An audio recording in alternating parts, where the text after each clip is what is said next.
What's up guys? If you did a manual swap recently, you're going to find that the OEM automatic dead pedal is a bit oversized. It gets pretty annoying when your foot is hitting both the clutch pedal and dead pedal under some hard driving conditions.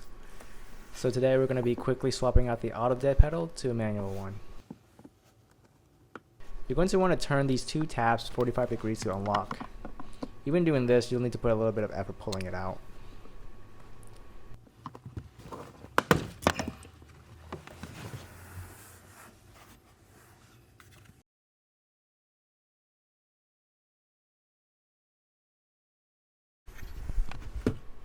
Here you can see how wide the automatic dead pedal is compared to the manual one.